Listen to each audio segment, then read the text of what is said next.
Okay, good evening. The Design Review Board public meeting of July 14th, 2016 is called to order. Please refrain from talking amongst yourselves and please turn off or put on vibrate all cell phones at this time. If you need to talk, please leave the meeting room. Anyone who wishes to speak, including applicants, is asked to completely fill out one of the speaker cards provided at the table by the front door and submit it to staff. Anyone who wishes to be re-noticed about a project must completely fill out one of the postcards provided at the table by the front door and submit it to staff to receive notice of subsequent meetings. Current Design Review Board agendas are available on our website at www.glendaleca.gov. A handout describing the procedures of the meeting, possible board decisions, and Design Review Board appeals is available at the table by the front door. Please note that all appeals must be filed within 15 calendar days of the Design Review Board decision date.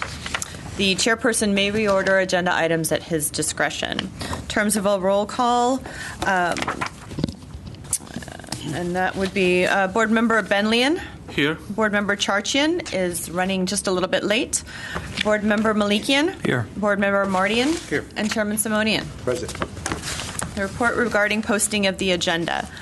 The agenda for this meeting was posted on the bulletin board outside City Hall at or before 5 p.m. on July 6, 2016. Oral communications. Discussion is limited to items not a part of this agenda. I have no oral communication cards, and I do not believe any were submitted. Is that correct, Mr. Chairman Simonian? Correct. Okay. Which brings us to the review calendar and staff announcements. There are 3 cases on tonight's agenda, the first case being 510 and 512 West Durand Street. That particular project has been taken off the calendar or off the agenda and is being continued to a date not certain. Notices will be sent out to all property owners and occupants within 10 days of the next Design Review Board decision, hearing, that is. We would like to request that the board vote on the continuance to a date uncertain for this project. Do I have a motion? Motion. Do I have a second? I'll second it. I have a motion by Board Member Malikian and a second by Board Member Benlian. Board Member Charchian is absent. Board Member Benlian? Yes. Board Member Malikian? Yes. Board Member Mardian? Yes. And Chairman Simonian? Yes. The motion passes. And at this point, I would like to turn the meeting over to Chairman Simonian. Thank you very much. Our first case will be PDR 1605764, 1960 Glencoe Way. And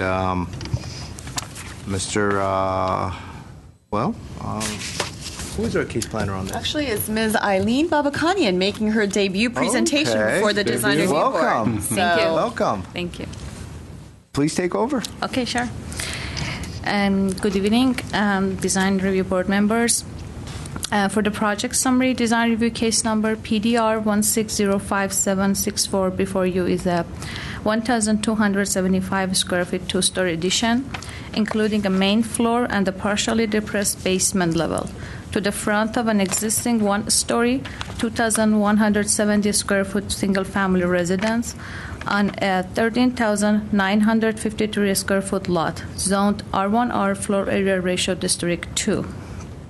The total proposed floor area of the house with the new addition will be 3,484 square feet, and this number is about the neighborhood average in terms of the house sizes, which is 2,420 square feet. Some information about the lot and property background. The project site is a corner lot with frontage on Glencoe Way and Menlo Drive. It's irregular in shape and has an average current slope of 16.24% from east to west. The existing single-family resident front elevation is sharply angled from the Glencoe Way frontage. The existing building orientation and site layout is in contrast, actually, with the predominant pattern in the neighborhood. There are 10 oak trees on the lot located on the south and west side of the existing house, which are proposed to remain. And the city's forestry didn't cite any concern for the oak trees and the proposed project. The closest drip line of the closest oak tree is approximately 30 feet away from the proposed addition. The existing lot was developed in 1939 with a one-story single-family house with a detached two-car garage. Originally, the detached two-car garage was located on the west side of the house. This two-car garage was removed and demolished in 1962, and the existing detached two-car garage was built on the east side of the house in the same year.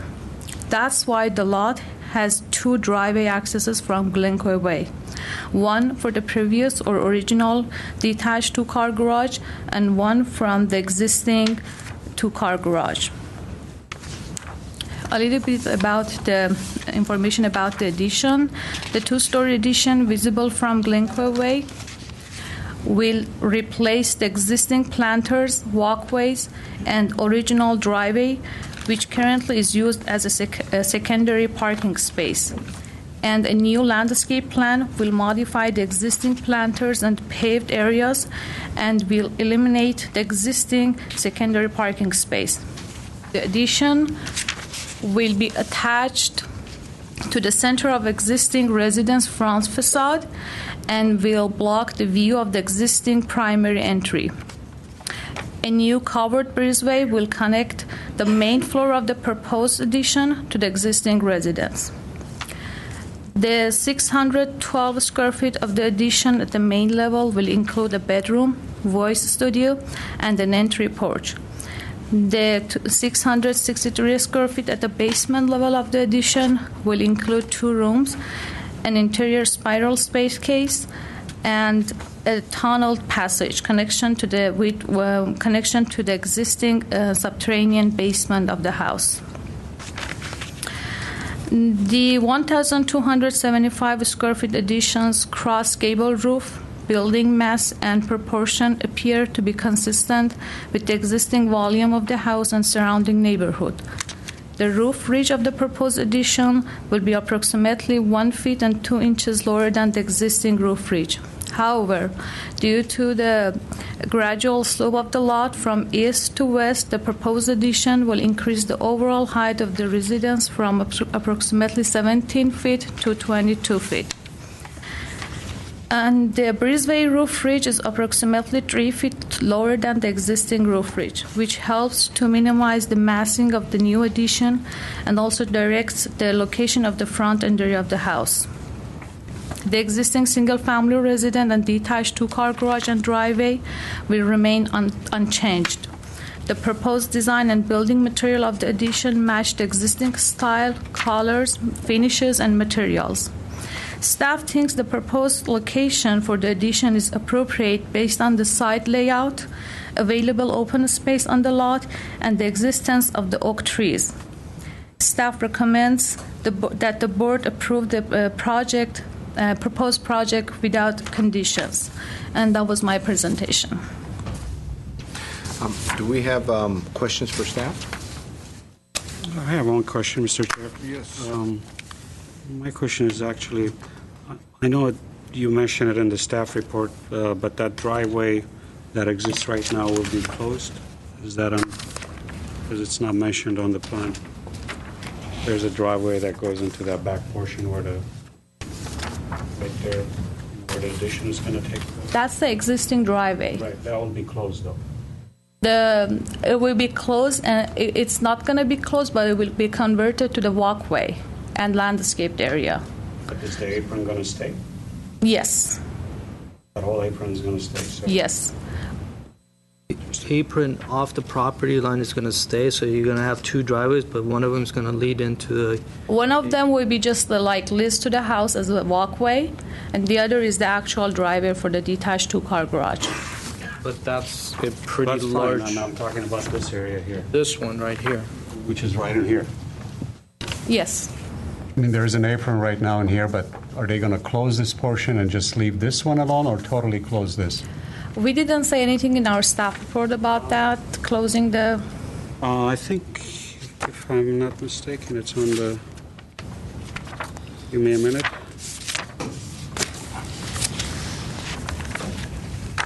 The drawings seem to indicate that the apron will be eliminated. Right.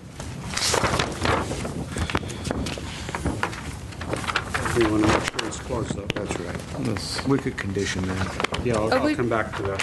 Thanks. Yeah, Okay. it's closed. And the site plan shows the apron still there. Still there, yeah. The intention is that it not be a driveway any longer and no one be parking there, so it'll be a walking path and additional landscaping in that area. But the board could condition that the apron be filled, so. Yeah. Well, it says on, actually, I found it on the project summary, project work includes bullet number 5, the last part of the paragraph. Eliminate an existing secondary open parking area. Yeah, because that is used as a parking Right. area, the paved area. We'll discuss it. Yeah. Okay. Yeah, we don't address the apron. Okay. The idea, if the apron's not there, no one's going to be tempted to drive up onto Right. that walkway, so that could be a condition. You could also condition putting a low brick wall matching what's existing, as long as it's under 18 inches, if the board's interested in that, to pretty much close off that area or reduce its width so it became more of a walkway rather than a wider opening. Thank you, Mr. Chair. Any other questions? Okay. With that, we'll go ahead and open for public discussion. I have 2 cards here: a Wendy Hunter and a Weiss, Rolf Weiss. Who would like to start off? Come together because we're a team. Welcome. If you would both introduce yourselves, state your names for the record. My name is Wendy Hunter, My name is Rolf Wies. and we are husband and wife, owners of the property at 1960 Glencoe Way. And we're supposed to speak a little bit about the design and functionality as well. Okay, and we can talk about the apron because there's some confusion about that, we see. I guess I'd like to begin by explaining our relationship to the house. We purchased it last summer. It's our second home in Glendale. We've lived here since 2000, so we felt very lucky to find this house. We love the history. It was built in 1939. It has gorgeous redwood siding. It feels like a real ranch house, very rustic with access to the outside. We also love the property. It opens up on the back to a beautiful natural hillside with 10 live oak trees that we don't want to touch, and that's why we're pushing forward with our proposed addition. The previous owners, if you look in this picture, there's a brick paved area, and they park their RV in the area where we are proposing to build into. So anyway, we do love the house, but want it to be more suitable for our needs. It has 2 bedrooms, and we would like more bedrooms. So our addition gives us additional bedroom and bathroom. It gives us kind of a great area on that upper floor that we see using very flexibly. I am a speech pathologist and want to do work with voice clients, so we see it as a place to have a voice studio, place for our kids to hang out, and also our parents come and visit long term, and we just want more space for the family to spill out into this area. So the downstairs has just 2 rooms. We're looking at it as storage and to get all of Rolf's tools out of the current garage and into a place where he can really have his workshop.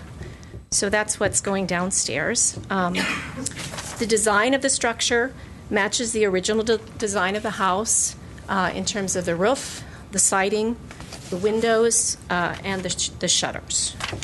So we've just tried really hard to work within the parameters that were dictated by the shape of the lot and the grade of the hillside. It will actually remain at the same level as the current structure, but because we're building out into a hill, we get that added basement area. And we're proposing that we dig through the basement into the basement that we currently have so that we have better access. The current basement access, is through a trapdoor and a steep staircase. It's kind of like a ladder. So anyway, we're trying to preserve some of the nice details of the house, like there's a bay window in the front with diamond panes, and we can keep that if we put the addition forward and put the breezeway in between the two structures. So the addition will cover part of this brick paving area, some flower beds, but we propose to re-landscape the area of the brick area that's near the street with drought-tolerant plants and make it match kind of the rest of what we've got there in terms of flower beds in front of the house. So that is my overview. Rolf can answer more technical questions. And the driveway matter that you were going to opine on? We'll remove the curb cut. Okay. And we probably will put a brick wall there matching the existing. Okay. And are you doing anything else to the interior of the house to connect it to the basement tunnel that you're creating? You said there's some sort of a ladder stair or whatnot that connects it to the existing home. No plans at this point. Okay, so I mean, it's working the way it is. It's just not very practical. But we're just cutting a doorway in the basement that we currently have. any other questions for that? Yeah, a couple of questions, Yes, actually. Mr. Rowe.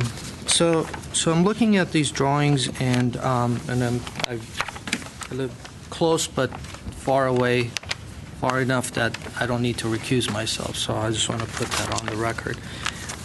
But I know the property really well. So the question that I have is, based on your section that you're showing, proposed northeast elevation, there's a substantial amount of retainings and grading that is being proposed. Is that true, or is that something that you're doing based on creating that these sections that you created? That's what's currently there. It's currently there? Yeah, it's So- that's flat. And But if it's currently there, then how come a portion of the building is on grade, which is this side, and this section is coming lower? So that means you're going lower than what it's there now, right? yes. Okay, so are there any retaining walls or anything that it's being proposed? Because, sections of it are going lower than the grade, right? Yeah, the foundation will be below grade. So all the existing sections that you have, all the steps on the side will remain, and somehow will be supported once you cut this out and build this foundation? Is that what it is? And I think they're replacing that. but my question is, so If you look at right section now 2. this is going lower. This is, I'm assuming it's the same grade as this. This is being cut, and I'm just not sure I understand this area. Well, look at section 2, Mr. Milliken. So this entire section is being cut. So this correct. wall becomes the retaining wall, the basement wall becomes a retaining wall for you, and nothing Whole else, and foundation everything else wall. is like planters, or just going to be a planter wall? Right. Is that what is going to happen? So the other question that I have is the tunnel that you've created down in the basement that connects the two buildings together. Is there the tunnel that you're creating? Is it the same height as a basement on the existing house that you're creating, or is it going to go lower, or is it? You will, I mean, like you're going to crawl through there, or is it like literally? it's only about 4.5 feet tall. You're going to stoop, not crawl. I see. It's not a I see. 8 foot high connection. So and then the last question that I have is, you mentioned, or two more questions. You mentioned that you're going to be using the same type of material, which is the wood siding. This is a high fire zone. So how are you proposing to use the same wood material that the? an exemption in the code where you can put drywall on. I understand, but again, the wood panels in the fire zone, even you need to create a rated wall, exterior wall, but the actual wood panels that are going to go on there, have you checked with fire department that you can actually use the existing? Right. Yes. You have. So you're certain that you go in and fire department is going to okay this, and you're not going to come back with a different I material? did talk to them. Okay. And why was the reasoning behind the more of a contemporary window that you proposed at the basement than the rest of the? Is it because it's just lower, people can't see it, or? You mean the rectangular? I mean, everything else matches. Everything looks really nice. I mean, it's like consistent. It looks like it's part of the existing house. But then, as you go below that line threshold of the second floor, or go to the basement, you have this rectangular, the tilt-out windows. Yeah, there's really not much of an alternative, I see. I mean, you can double hung, you have sliders or... Well, I mean, it'll be a little bit more of a smaller proportions or something, and more of a proportion of the windows rather than these wide rectangular. Yeah. Okay. Well, we can talk about it. Yeah. That's fine. That's it. Thank you. Mr. Chair, I had a question for Yes, this. please. On your finish schedule, you call out as 1 by 12 back to the wood siding, but you call out as channel. I haven't heard that term used, channel. Is it tongue and groove, The channel what? the wood siding that you're applying? Yeah, channel it's what's on the current building, which Well, is basically I saw the overlapping. current, but it's tongue and groove. It's So not- you're saying No, channel? It's not a tongue groove, it's a You're talking about channel. shiplap. Shiplap. Yeah. Shiplap. Okay. Yeah, That's what you're shiplap proposing? can either have butt joints or it can have a wider joint between, and I think you're going with It's the a wider joint. 1-inch open Opening in between, okay. overlap. So you got a groove in there. All right. That's all, Mr. Chair. Any other questions? Okay. Well, thank you. You. Is there anybody else in the audience that would like to speak on this case? Okay, so with that, we'll go ahead and close the public portion since there were no other speakers. There's no need for a rebuttal. Mr. Malakian, do you want to start us off? Sure. I have a couple of questions for staff. The elevation, I mean, these are just a little bit more technical stuff, but the elevations of the building that it's shown is a 22-foot. Is it actually not 22, but it needs to go to the basement level, which is there's an entry level? It's from the ground to the But high point. to the entry ridge. level to the basement is the ground level. So with that, I mean, you take average of the grades? I thought the lowest point of the building that hits the ground would be measured.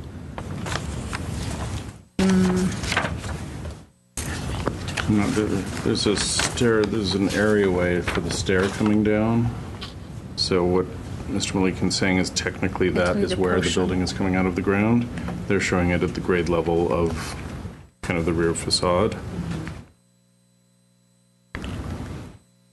I mean, it doesn't make a big difference, but I'm just trying to understand myself. So it is right, okay. So we will measure, so it's actually about a 25 or 26 foot. Now, the question that I also have is the existing building elevation height is less than 20 feet, it seems like. So, but the new proposed elevation goes beyond the threshold of the 20 foot. So if there is any existing setbacks, which is the detached garage, does that fall under the 5 foot? The detached garage. Because the threshold of the existing house becomes 5, no? Oh, it's The detached garage is completely a separate structure on its own, so you would only be measuring any legal non-conforming setbacks. And they- Even though it's more than 500 square feet, it's still considered a detached garage? It's more than 500 square feet? Correct. The additional floor area over 500, I mean, the subject garage, any area greater than 500 feet gets counted towards the home through the overall calculation for floor area ratios. So, but even though it's over 5, it's still considered a detached garage? Yes. Yes, it's a deed. And there is interior setback of 5 feet and 9 inches Right, I've seen at the that. side, There which is is no- sufficient. No. Okay. I mean, in general, I think it's fine. If they can convince the fire department to be able to use the same type of a wood material as as they have it there. I'm not sure how they're going to treat the existing house or so, but I think it's fine. I think the design is well done. I would suggest to look at the basement windows. I think more consistent with upper level. I mean, if they want to divide that into two smaller sections, that it's more proportioned. I think that would be nice. Other than that, there's some retaining wall conditions and stuff that is being created. So I don't know the cutting of these existing planters. I don't have an existing site plan to. Oh, there is. The next page, the cutting of this outline of the new basement will impact these retaining walls and planters and stuff. So, I mean, there's something to keep in mind that they need to address. But other than that, I think it's fine. I mean, they're creating some retaining walls for the steps and how that's going to be treated and stuff. So it's more consistent throughout what it's there now. Thank you, Mr. Malikian. May I interject quickly? Yes, in regards to Board Member Malikian's initial question regarding the overall height of the building in relation to the stairs and doorway that are excavated, under the definition of height, they specifically says that exposed as a result, I'm just going to quickly read an excerpt, exposed as a result of excavation to create door, window, or ventilation openings shall not be included in the measurement of vertical dimensions. Okay. So they're okay. Correct. Perfect. Thank you. Mr. Mardian. Thank you, Mr. Chair. I agree with the comments that my colleagues just described or mentioned. I feel the mass and scale is appropriately addressed. My main concern is that driveway should be conditioned as the apron should be closed. Other thing is, they're minor stuff, attic vents. I know he just calls them out, but they're horizontal. We want to make sure what those attic vents are, whether they're sheet metal or just wood. And the last thing is, we have a fireplace that has just a GI sheet metal duct coming out. The chimney cap should be treated as well. Other than that, I think I want to compliment the applicant for keeping the integrity of the home as a ranch and not altering the home as much, keeping the style intact. And those are my comments. I'm in support of the project, Mr. Chair. Thank you, Mr. Modi. Mr. Banian. I'm also in support of the project, and I agree with my colleagues, and I tend to agree also with mainly with the comment that Mr. Malikian brought, which is the narrow windows at the bottom. I think they just look out of place. They don't go with the overall design. So maybe you want to go to a more square windows. I mean, reduce the size if you can't fit it. But these windows are not working there. Other than that, it looks good. And I also think you guys are going to have an issue with the fire department, as Mr. Malikian mentioned, because I had a similar situation, but that was City of Los Angeles, not Glendale, and the client had to basically take all the siding and redo it with different siding, something that's that has some fireproofing on it. So you might want to talk to the fire department about that and make sure that you don't run into major issue. But I'm in support of the project. Thank you. I agree with my colleagues as well. I'm in support of the project. Overall, I do think it's worthwhile for you to double check that fire department issue.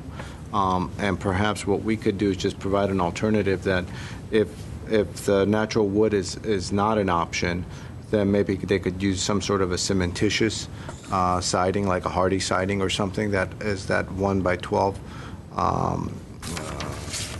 dimension to it, and that they match the color as closely as possible. So that's maybe something we could put in the background, just so if they do run into issues, staff could then work with them. overall, I support the project. I must say that it took a little while to get an understanding of the building because of the type of drawings. They're more of engineering-based and architectural-based, so it took a little bit of work to try to understand what was going on with the simple addition. But with that, I think let's review some of the conditions and comments that were raised, and then we could maybe formulate some sort of motion. Before we go there, Mr. Chair, just for the future purposes, when we have additions like this, we need to include all elevations on the plan, just, because one of the elevations is missing, it was the rear elevation. Since you're doing substantial work to the house, should be complete elevations. We just also like to point out and commend the property owner because he actually prepared his own plans. Yeah. So I had a feeling. this is rather unusual and it should be commendable at the level that was presented. So, Job well done, I think. All those tools in the tool shop. Okay, for conditions, what we've heard is the board is concerned about the long, narrow, the kind of awning windows at the basement level and would like to see those proportions change, probably shortening their width, perhaps inserting more windows so that they're closer in width to the other windows on the house. We have a condition and I'm not sure if this is a condition, but we can do this in our review, but thinking about the retaining walls and how the new construction is going to impact the existing retaining walls. I'm not sure what that condition would be. We could. Well, because they haven't provided any landscape plan, so I'm not sure how that's going to alter. I mean, they're just kind of. Okay, so we can ask to have some sort of some definition of enclosure in that, all these alterations that they're proposing to do for the retaining walls and the planters and all that stuff. So everything is shown as to remain existing, but a lot of that is going to come out because of the opening, and none of them is going to remain. So by the time they're done, so we just want to make sure that it's somewhat consistent. Well, we can condition it as reconstruct walkways as shown on the. And we can add a condition to clearly depict these areas on the drawings, indicating the extent of removal of existing walls and the treatment of the ones that are being kept. And possibly if they can salvage the brick that they're removing, they can reuse that to or infill. Or somehow be consistent. Okay, so we'll salvage brick for use as needed. As needed. I think the board agreed, and the owners have indicated it's their interest to close the driveway apron. The owners also mentioned continuing the low wall at code. The board didn't mention that, but I assume should we include that as a condition? Look at holistically. Once they're taking a look at those walkways and planters, et cetera, they could look at it really from all angles of the property. Okay, so we'll extend the low brick wall with possibly an opening for the walkway. The former driveway. We're going to put a condition in that the applicant decide on what sort of attic vent that they want, and staff will review and approve it to make sure it's appropriate to the design. We're going to look for an improved design for the chimney vent on the roof rather than just an exposed sheet metal vent up there. And we have we have a condition that if the natural wood siding being proposed doesn't meet fire department regulations, we'll look for an alternative material that still comes as close as possible to the siding on the main house. Some sort of a cementitious. Hardier, yeah. Mm-hmm. And that's everything I've got. Okay.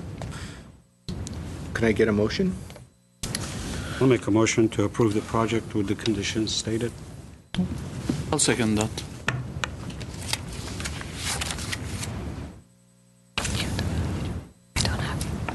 okay.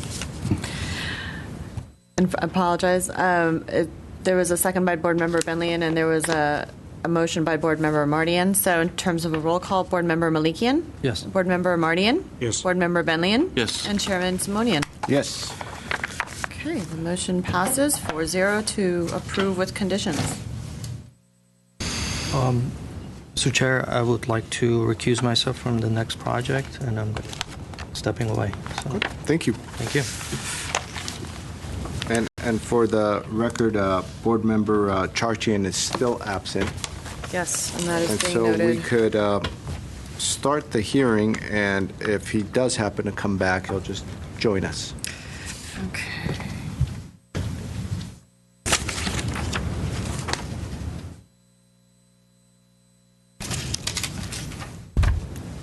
Thank you. Well, you could give it to staff, yeah. Oh, and actually, I'm going to give them back to. Oh, Well, since you're taking all the. Thank you. Since you're there. Thank you. Since you're taking it, I apologize. Thank you. Okay, so would you like me to? Yeah, so our next Continue. project is PDR 1525166. Ms. Zimitidis, please introduce the project to us.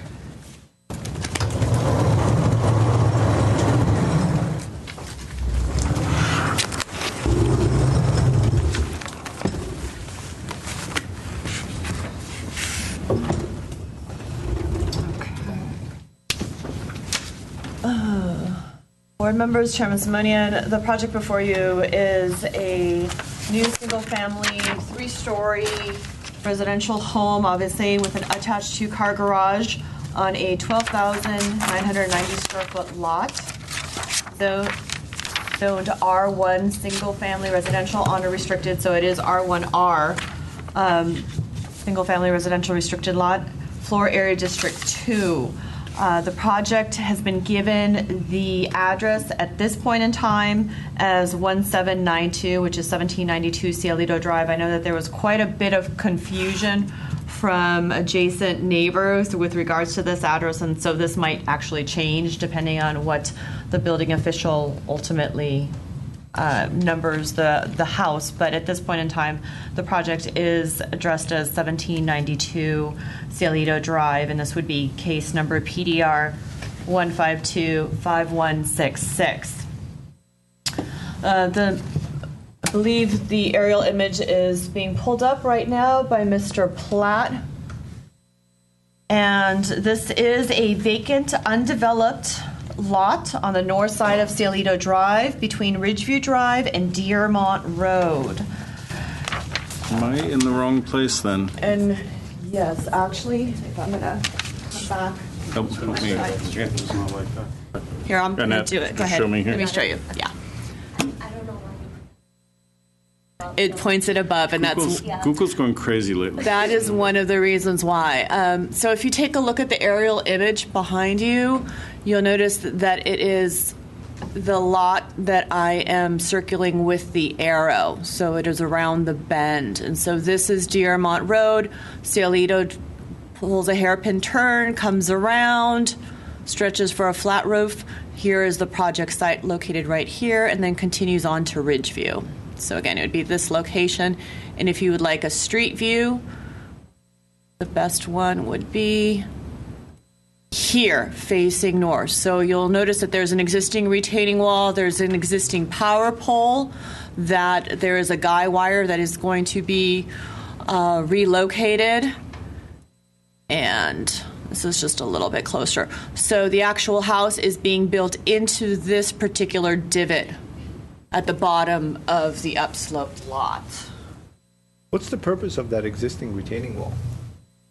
It's probably right Channels the now water. because it channels the water, so all the runoff goes directly down the valley, and there is also a corrugated metal pipe that runs through the project site. under. Yeah, there's, Yes, exactly. there's a reservoir type of thing over here. So right now they do have that retaining wall, and they're It's going got to. one of those it's got a culvert that runs through the side. Is there an easement off of that? There's not one actually. That when we spoke with Glendale Water and Power, there is no easement that runs through the property, and that culvert is just underneath the project site. Okay. So, but the guy wire, we do have communication and comments from the Glendale Water Power that they're going to have to relocate the guy wire right now that is for the existing power pole. So, and those would be the street improvements. Going back to the site plan, as you'll notice here, The resident is located at the front bottom portion of the upslope lot, and you'll notice the retaining wall is somewhere in this location, the power pole is in this location, and there is that drainage pipe that runs through the property north to south. The house itself is located in sort of like we were just mentioning at the bottom portion of the valley. This is in an R1R zone, so the minimum setback is 15 feet for residents, and there is a 18-foot long driveway requirement. So the project complies with both of those standards. It does provide the required 18-foot deep driveway. Yes, so it is based on the neighborhood survey that was submitted as part of the application. It is, in terms of the average setback within the neighborhood, it is the house that is closest to the front property line, but based on the hillside lot configuration, it's built as, it still provides the required setback, but that if it was pushed back any more or into or up from the hillside, it would require additional grading and additional retaining walls. So it is strategically placed in its current location. In terms of the yard and usable open space, the usable open space for the house is comprised of a roof deck atop the living room, dining room combination, and a smaller landscaped area to the north and east. And so you'll notice here in the images and in the landscape plan, you'll have a small retaining wall provided. Retaining walls provide the usable area. It's rather small when compared to other homes in the hillsides. And there is a rooftop deck, as you'll notice here, above the living room dining room combination. So the rest of the house will be essentially ungraded open space. Code requires a minimum of 40% in an R1R zone.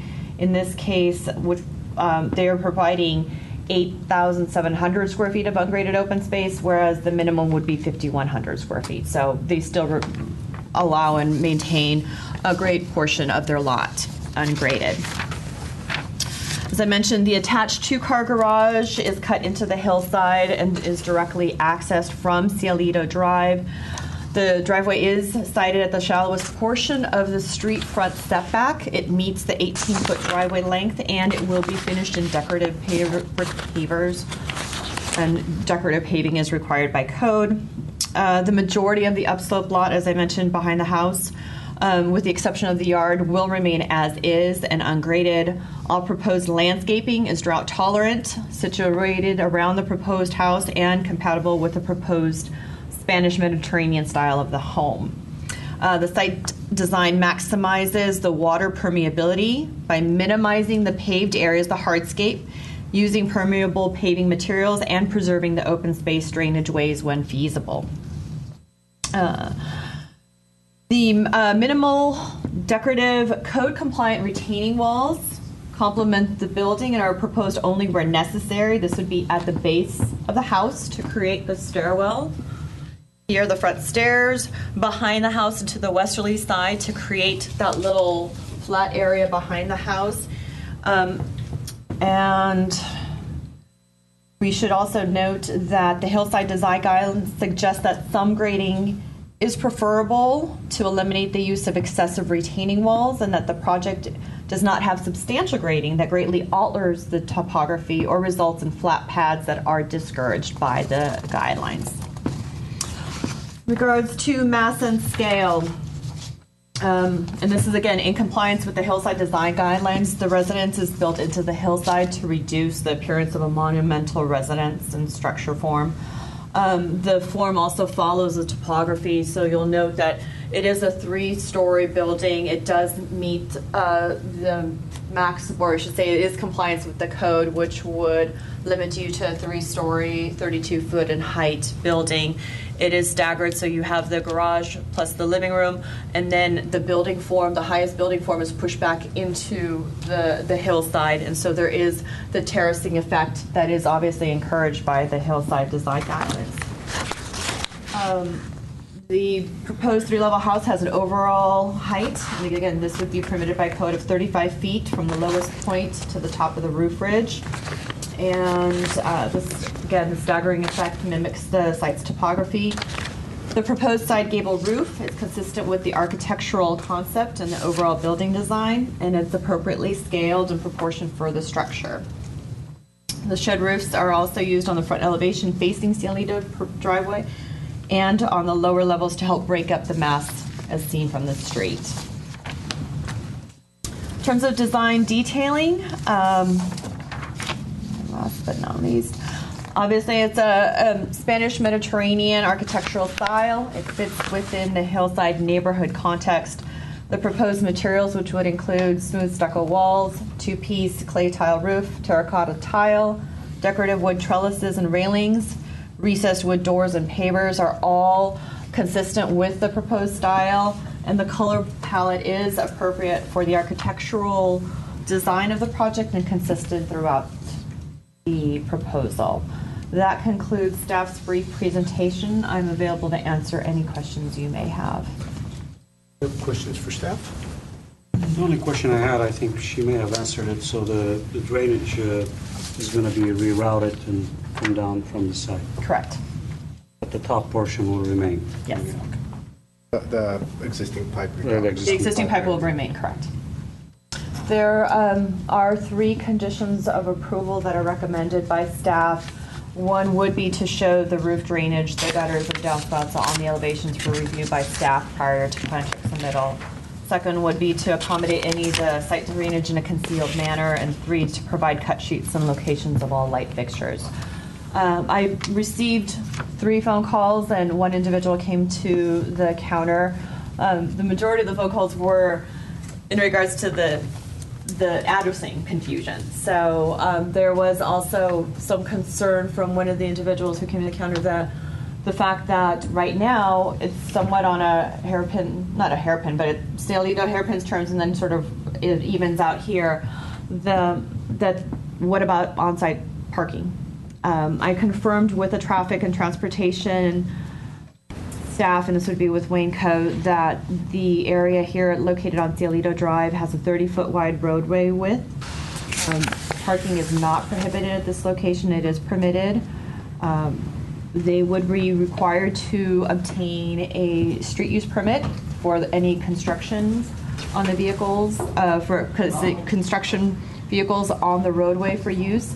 That would be temporary in nature because of the construction is limited in time once the house is finished. There would be no prohibition for parking on site for the guests of the property. So, yes. Do we have a materials board? We actually have a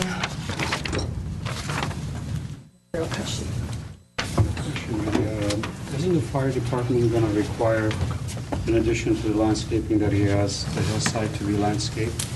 not fire hazard? Not the ungraded. They're going to be required to maintain the ungraded, Okay. but they are not required to provide any additional landscaping. Okay.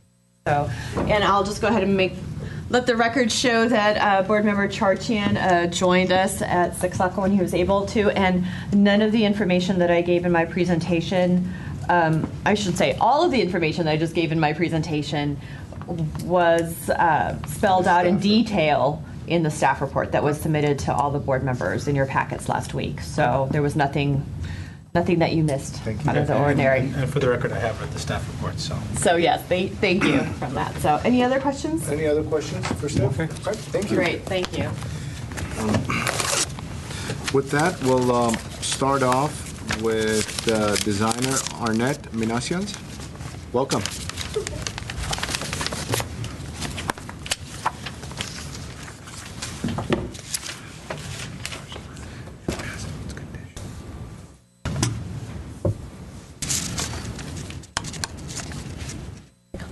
I was waiting for the green light. Really?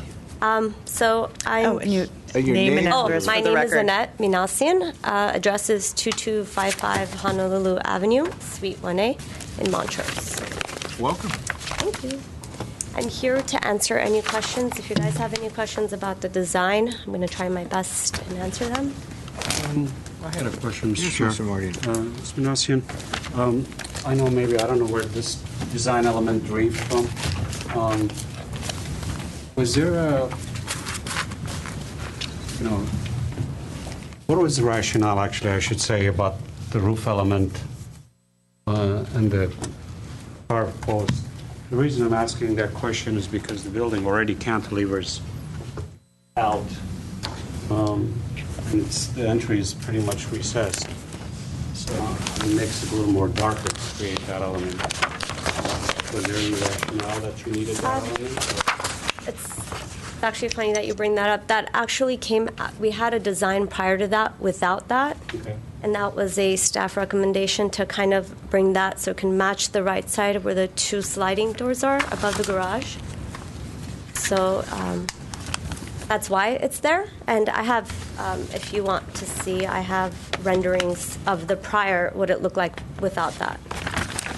Mr. Chair, can we see that? Yes, it's a good idea. Oh.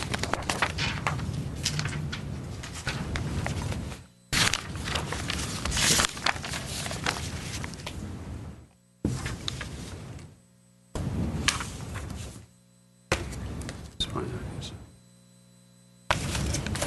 It's actually, the reason I'm questioning this, I like the way the mass is created, and you have that nice balcony, the corbels and the columns on the garage. You have the balcony on the right-hand side. Just my opinion, I don't know, maybe we can discuss this later. Maybe it's a little bit much to have that there, but I'll leave that when we discuss it further. We're talking about the entry trellis. Well, right? the entry roof treatment that comes out right in here. Okay. So this could be an option that could be an option, yeah. I'd like to take that and maybe make a larger copy of it so that we can put Good it on idea. the board for everyone to see.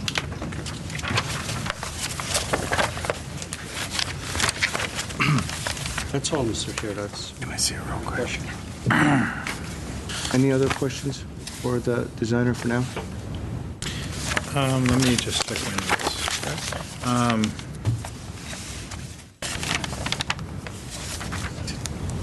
So in the staff report, it talks a little bit about some variation on the setbacks. Are setbacks to code, or is there a variance? No, actually, if I'm not mistaken, they are to code the setbacks, right? We don't have a variance for that. I'm sorry, would you mind repeating the question? In the staff report, it indicated, is it to code? They are to code, yes. Yes, it is to code. All right. All of it. That was the only question I had for this project, actually. Thank you. Okay. Any other questions? And just to point out, we are actually below the FAR, required FAR by 700 square feet. So we're not overbuilding. It's pretty minimal for the floor area ratio. Just, nope. Well, there's some speakers, and I'm sure you'll have an opportunity to come back for a rebuttal, in which case you'll address Just kind of the wanted to more, put that out there, too. more specific items.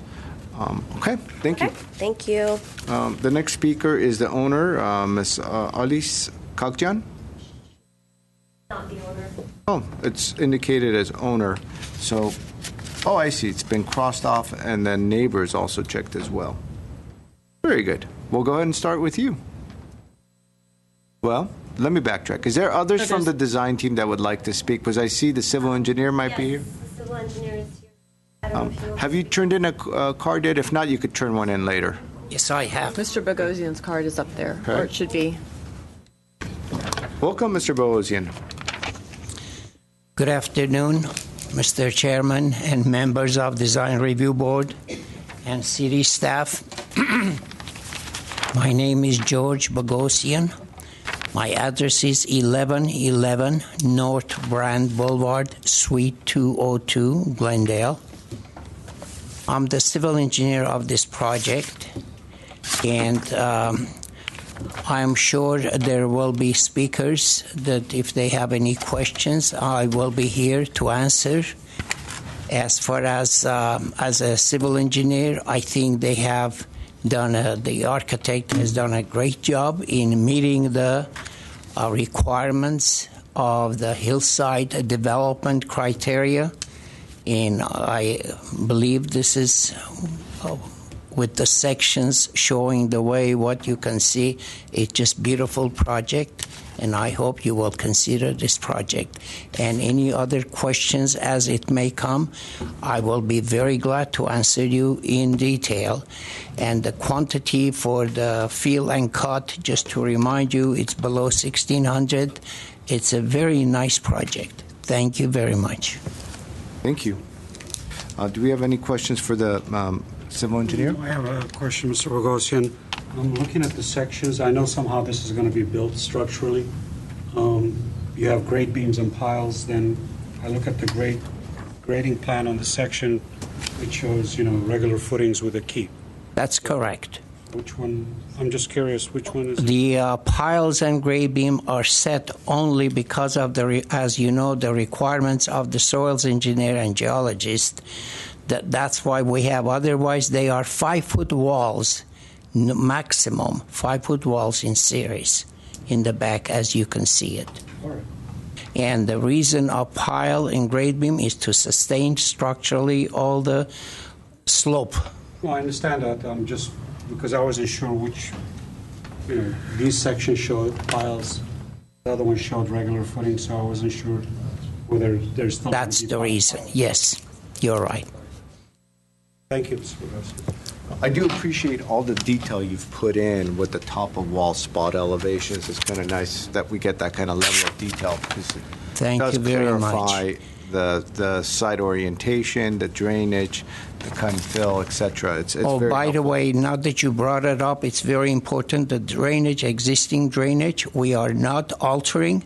We have a catch basin which will divert and bring the same size as we will do the hydrology analysis, including what we have presently, and even if it is required larger size, we will provide that properly. Just out of with the engineering requirements. Just out of curiosity, are most of those the culverts that are located in those hillside properties, do they typically not have easements as well?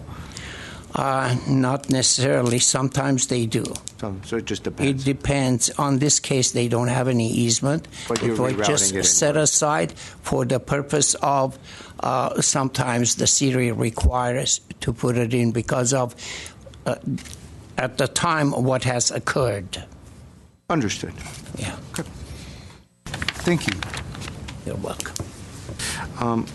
A card was just handed to me of a visiting architect, Miss Janet Demorina? Yes, please come on up. If you'd like to speak and introduce yourself. If not, you could speak later as well. I can speak whenever. Well, what is better for the board? Well, go ahead. You're already up. Since we're talking about the building, I can just chime in. That's right. Your name for the record. My name is Yannick Dombrova. I'm an architect, and I had other business in the city, and I wanted to see the architectural review board, and I see the project. So I just wanted to make the comments to the other architects. Board member Meridian mentioned the massing of the building, and I've been driving around Glendale lately quite a bit looking at buildings, and there are many buildings that do not fit the hillsides. They're very large buildings. But I think what's nice about this building is the massing, as board member mentioned, and the scaling of the building.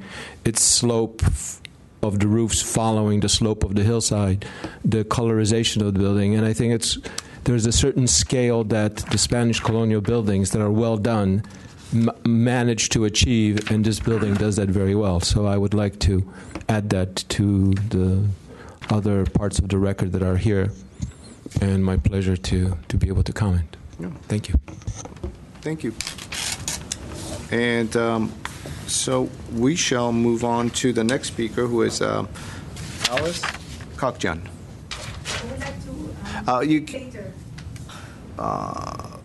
You'd like to speak later. Interesting. Okay. Charles Burstein. John Burstein, that would be my brother that filled out the card. I'm sorry, sir, you're going to have please, to... come on up, introduce yourself, and speak into the microphone if you would introduce your name. I'm John Burstein. My brother had to leave. Understood. And so I'm just going to cross out Charles and put in John. Is it John? John. Welcome, sir. Thank you. I believe my brother's main concern would be the parking on the street for visitors, because there's people, we've been living up there 60 years, so there's people that come up and down that street at 100 miles an hour. I used to when I was 16. So something has to be addressed about a lot of parking, and people have to know that legally you're not allowed to park in the apex of a curve. So there could be a lot of neighbors that would be sending the police up there constantly to ticket cars that are parked in that area. And the other thing that was a concern is that entire subdivision is based on single-story residences, so nobody blocks the view of their neighbor. There have been a couple of second-story addition houses put in after they've knocked down the existing single-story. And from what I remember, everybody in the neighborhood had to sign off on those second-story houses. So I don't know if that part has been addressed, but as far as the CC&Rs in the neighborhood subdivision, it's a single-story subdivision.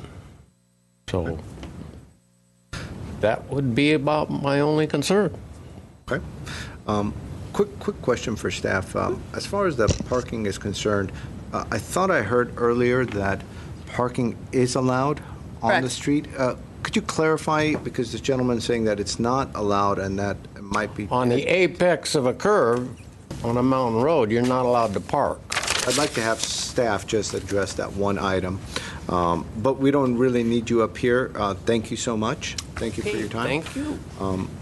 Can you quickly address that one item? Again, no, parking on the apex of a curb, that I'm not familiar with in terms of codes that would be under the authority of the police department. But clearly you can see from the aerial image directly in front of the site, there is a flat linear, non-curved portion of the street that is available for parking on both sides. And so, yes, if there are any prohibitions based on the street parking, the police department would be able to ticket them, but at this point in time there are no prohibitions from parking based on traffic and transportation, the city standards. Thank you so much. And parking is permitted on both sides of the street. And insofar as a comment was raised about the CC&Rs, are those still active? Has any research been on that? Not no, that... Please, no cross-communication, please. Thank you. At this point in time, no. There is no prohibition, I believe. Nothing was recorded against the property. At this point in time, no, not in terms of a recordation. The last it was brought to my attention that there was a property that was constructed just north on Cielito Drive approximately 10 years ago that is actually another two-story home. Understood. So, and based on this particular site, you'll notice that there are no surrounding homes other than if you're driving down Cielito that you would be visible. It's not blocking anyway. It does have a 64% slope, and it's at the bottom of that slope. And it's an upslope property. Correct, and it's an upslope property, so clearly there's not going to be any visibility type issues with regards. Thank you, Ms. Gonzalez. The next speaker is Gerard Orfali. Good evening, sir. If you would introduce your name for the record. Yes, my name is Girard Orfali. I've been a resident in 1972 Dearmont Road for the past 25 years. And I have 3 or 4 concerns. One is security, second parking, 3 zoning, and 4th ecological condition. Security, this road is very dangerous.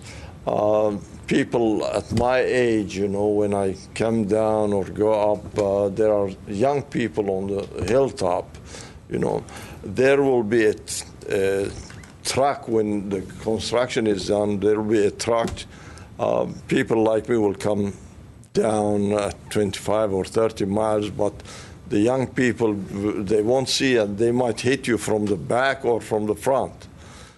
This is as far as security.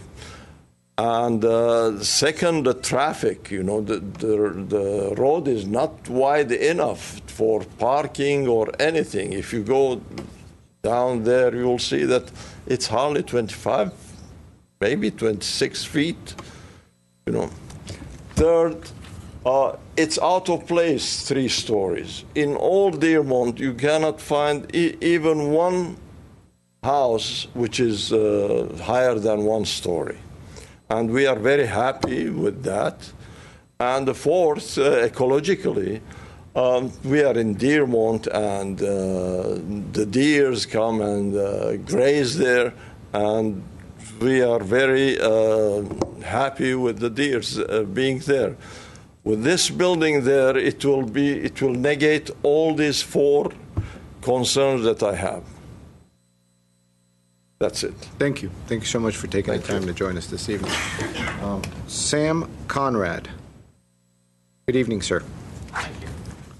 My name is Samuel Conrad, and I live at 1940 Dearmont Road, which we purchased in 1975, so we've been up there a long time.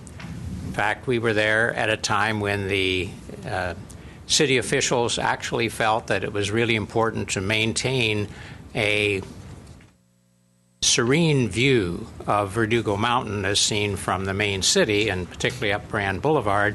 And if you look at Cielito and Dearmont Road today, you'll find that they blend in perfectly with the mountain. In the late 1960s, Mr. John Henry, who owned the land above Dearmont Road and Cielito, decided to consult with the city, and they proposed building what became Glendale Highlands, where they knocked the top 50 feet of Verdugo Mountain off and shoved it into a canyon below. The shoved into a canyon below is now Rimcrest Drive, which is all built on fill, which then goes all the way up to the top of the mountain, which the original builder said would be tennis courts for the community. Never quite happened.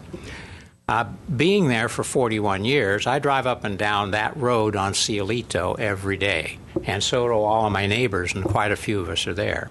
With no cars parked on that particular U-shaped part of the street, regularly we find people way across the double lines, and you have to blow your horn, slam on your brakes, and we're talking about a daily occurrence. This is a serious issue. Any kind of parking on that street, because even when they do brush clearance, occasionally they do that, causes people to swerve across the line and be in terrible shape. Frankly, until Frank Quintero was the mayor and finally got the city to put painted yellow lines, double lines all the way up that whole section, it was unbelievable. And even to this day, you find broken glass from time to time. Now, I happen to look at Zillow's site, and you guys don't seem to have the actual picture where this is. This is the lot right there that you're talking about. For the record, the speaker is handing out what seems to be different documents or 2 different documents. Well, it's the same one. Actually, they just have, I printed them at different times, so they got different things, but they're the same one. It's this U right here, and here's the lot right here that you're talking about. This one? Okay. Okay. All right. Anyway, I'll come back to that. Originally, if you look at the lot directly above that, which happens to be 1770 Cielito, 1770, that home, when it was originally sold, included that parcel that you're talking about building on. And for some 60 years now, it's been kind of considered one parcel. I'm sure that when this whole development was laid out in the 1960s, which was before CAD design was even thought about. Sir, you're over your 3-minute limit. Is there a way I could ask you to conclude it fairly quickly? I'll try to pick it up for you. The key very things quickly. are the safety of the street. I was hoping to be helpful here for you. Also, I do believe that the slope of the lot is beyond the hillside ordinance for development. I also feel that the excavation is beyond the hillside ordinance for excavation. And going back to the CC&R issue, for all the homes in that area, they were all done in the 1960s. They were all set for single-story, minimum slope roof houses. And those were continued on 10-year basis by the original CC&Rs unless a majority of homeowners in the area signed to negate those CC&Rs. I don't believe the majority of homeowners on Cielito or Dearmont have done that, and I believe that needs to go back to the staff for review. So Thank you very much. Three Thank key you. items, okay? And then there's, of course, the question comes up is if it's an unbuilt lot as opposed to a built home, how do the CC&Rs of the built homes compare to those of just an empty lot that's being developed 60 years later? Thank you very much, sir. The next speaker is Silva Gasparian. Welcome. Can I go up too? Together. I believe you've already put in a card, is that right? No. Well, if you're going to He wants speak to at stand all, next. you need to fill out one of these cards and turn it in. But if you don't wish to speak, you're welcome to stand next to her. For sure. Feels Hello, my like name the, is the Silva. Shark Tank, you know, when they come up together. My name is Silva Gasparian. We live on 1818 Cielito Drive. Our lot is directly attached to the subject property. I am in opposition to this project for the following reasons. I do not believe that the design is compatible with the neighborhood. 90% of the homes are mid-century, one level. This project is 3-story, as you have noted, and maximum height does not exceed more than 25 feet in the neighborhood. This project is going to be 35 feet. Second, I'm not too happy with the average the setback of the house. The average setback noted for the staff is 47 feet for the neighborhood. This particular project's only 15. That's a concern of mine. Again, the floor-to-area might be low, but still higher than the average. The floor-to-area ratio is 23%, while the average is 18%. Most concerning is also the extensive grading of this project, being that it's in a well-established, stable hillside for over 60 years, and it has a slope of, on the average, 64.5%. Another safety issue, which we've already listened to the gentleman, is the fact that this portion of the Cielito Drive is very windy and very narrow. Absolutely no parking. As a matter of fact, I tested it today. Both of us drove up there. I tried to park one, and he could not pass without crossing over. I urge you to go over there and look at that area if you haven't done so. I don't know how the construction cars would be there all day and people driving. There would be absolutely no way somebody could drive, or even their guests parking. Most homes in that situation have long driveways. If you, again, drive by, you'll see similar situated homes have longer driveways, which allows more parking for the guests. This one is only 15. So there's another design issue, in my opinion. I really urge you to visit the site. It is very important. And I do have another question. Is this the only design review board we have for the city of Glendale? Yes. One design. Yes. There used to be 2, but now there's only 1. Okay, because back in the days there was 2. The reason I'm bringing that up with I don't want to disrespect anyone. I find it odd that a member of the board is the actual architect of this project. I just hope that the board is able to be unbiased. Yeah. And just for the record, that's why Mr. Malekian had to recuse himself and leave the room. And trust me, ma'am, we will be unbiased. Thank you. Thank you. Thank you so much. The next speaker is Daisy Vergara Pangilinan. Pangilinan. There you go. I was close. Very close. Thank Good you. evening. Good evening. My name is Daisy Vergara Pangilinan, and I live on 1967 Dearmont Road for 15 years. And my main concern is parking. You cannot get through just going up on your own. Very dangerous, very windy, and even going down, I'm surprised they said that that's allowed. Oncoming traffic, you cannot see around the bend. That's one. I can't see how anyone can park there and nothing happen. There might be potential accidents in the future. And if this does go through, how will they manage the construction, managing traffic when the construction people are parking there? How are they going to do that? For how long is this going to take to complete this project? But mainly, I hope you will go there and look, because the picture doesn't. When you show upward and sideways, you don't really see the true feeling of going up and down that road for 15 years. It's very, very dangerous, and having cars parked there. So just those two things. And then also, fire trucks or ambulance, police, how are they going to get to us if this project does go through? And I hope you will. How are they going to get up to our place?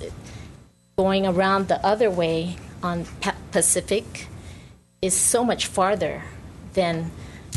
There's a fire department right on Brand. If you go straight direct on Cielito, you're there in 4 minutes. But if people are going to be parking there in the future, that's I feel it's not safe for my home, which is all the way at the end of Dearmont, past the cul-de-sac. That's very dangerous, and I think that's all those are my main concerns. And I oppose of this. Mr. Chair, can I ask the applicant, the speaker, a question? Yes, please. I happen to know the area well, but maybe not as well as you do. Can you answer me, please, because I'm looking at some of these areas, the street widths that I'm looking at these maps, they're basically the same. Ridgeview is the same, Dearmont is the same, Cielito is the same. And I notice already cars parked on Dearmont. Cars do park on Dearmont, no? Yes. They also park as well on Cielito, just as past your curb. So how is that working? Not on Cielito that I've seen. The gentleman just handed me pictures. And Ridgeview appears much wider than Dearmont and Cielito. I'm looking at legal maps, so I don't measure the street width, but I do believe the condition is continuous and similar throughout that area, if I'm looking at these maps correctly. I agree, and we maybe can discuss it when we're if you're going deliberating. But, thank you. I share your point. So I'd like to ask, with the chair's permission, a different question, similar. Are people not parking on Cielito because really there's no homes on Cielito at this point of Cielito? Is that really the issue here? I feel, there's no homes there. But if you're to park there, you have to cross. You're very near the double line, the double yellow line. Yes. And it's the curves. Cars come down, like the gentleman, Mr. Conrad said. They come down. It might not be your concern, but they come flying down and even going up just to get momentum to get up the hill. So if you're too close to the double line, I feel it's a danger to oncoming traffic, people driving there. Thank you very much. Thank you. Next speaker is Robert Johanna.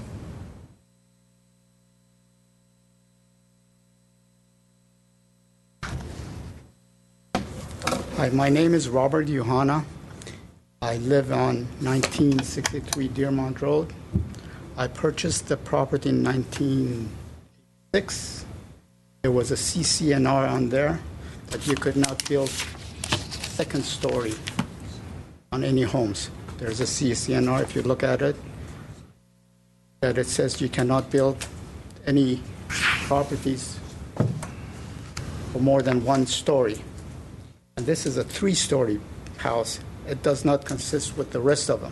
This is the first three-story, I believe, with stacked up like that, with the parking lot on the first floor, living room, dining room on the second floor, and third. You can see some of those on other streets, but not at the CCNR, where it says you cannot build any two-story. That's one concern. The other one on Silito. There's more traffic on that section of Silito that they're building versus the other Silito that goes up higher. Okay, and I've seen a lot of people walking down. Sometimes they almost get hit by the cars. So that's my second concern. And grading, I don't know about the grading right now. Mr. Chairman, I have a question for the speaker. If the speaker's done. Are you done, sir? Yes. You're I believe, the fourth person or the third person who's mentioned CCNRs being attached to the property.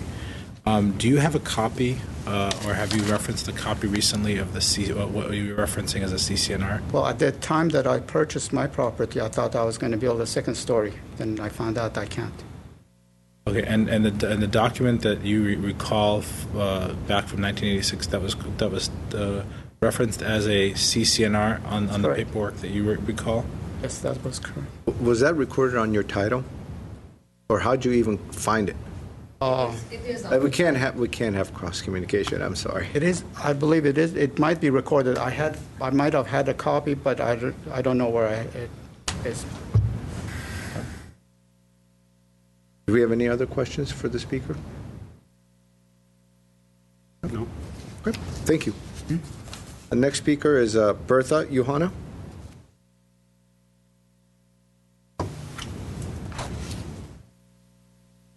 Hi, my name is Bertha Yohanna, and I'm in 1963 Dearmont Road, and he's my husband. So this is the second half, part two. My concern is construction people with their nails and their screws, and they don't walk 2 feet more than they have to. I would like to know what plan there is, if any, to accommodate the people that need to get up and down that hill while they jam it, and as you say, on both sides. And we're trying to pass. Is there anything that's been planned for that, for our accommodation? Is that your only question, or is there other questions as well? Just like similar to the other speaker, I'll take your questions and then staff will answer them. Yes. That would be fabulous because it's, if you say that they can park on both sides of the road, we're going to be up the stream without paddle if there's not somebody there trying to help the people get through. And there's going to be a lot of construction people, and we don't know for how long a period of time this is going to go on. And that's going to make quite a few people have to go all the way around and use the Pacific. So we are accommodating one party here and the payment is everybody else pays by having to put up with all of this. Thank you. Were you going to say something, Mr. Charchin? If not, I was going to have staff kind of address the construction, parking, roadway clearance, hazards. I want to ask just a quick follow-up question because I might have a question for staff as well in relation to that. When you say all the way around, are you talking about going up to Starvale and then cutting across? No. There's another way to get out. You can go all the way down Wonderview. Is Wonderview the street south of Dearmont? It's the exit is you would take rim crest in order to go down the hill. Okay. So it's quite a bit out of the way. And when we have people, we oftentimes have people come and film on Deermont Road, and they jam up just one side. But there's police officers to help with the flow of traffic. Now, if the construction people are not going to have any kind of restrictions and they're going to be able to park on both sides, I'd like to know that needs to be addressed for the safety of the people that need to get in and out. Thank you.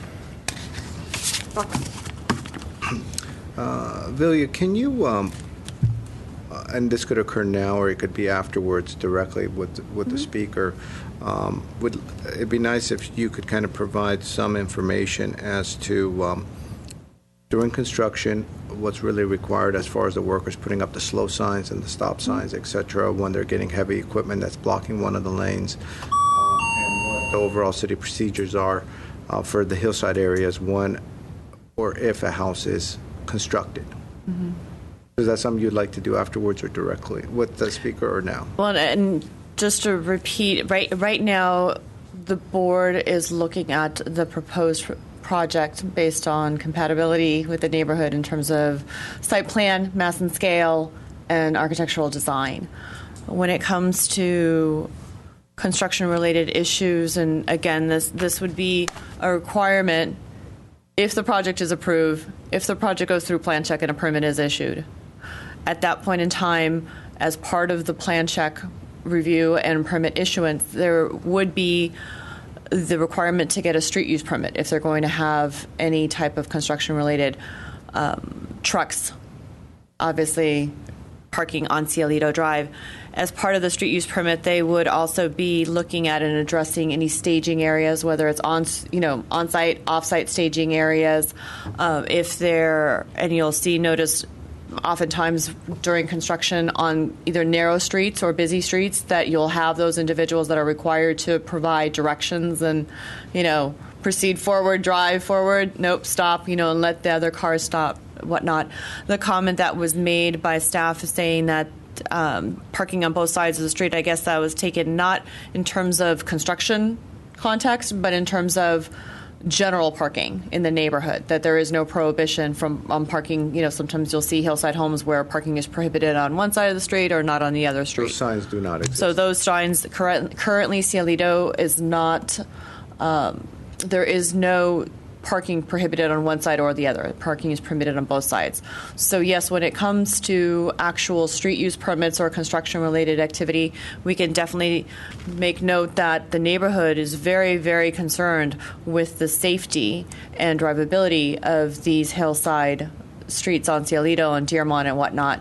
And we can definitely make note that, and I'm sure the applicant, the architect, is very aware, and I believe the property owner is in the audience as well, that this is a grave concern, and you need to take the utmost care in making sure that any construction activities, whether it is parking of construction vehicles on the site or especially any materials, and again, the nails, I'm not sure if that was a note to nails and materials and anything else that might be in the roadway as well. So, if I may have a question for staff. Yes. No, we actually have one more speaker. Oh, we have one more. Okay. And then there's going to be the rebuttal. Sure.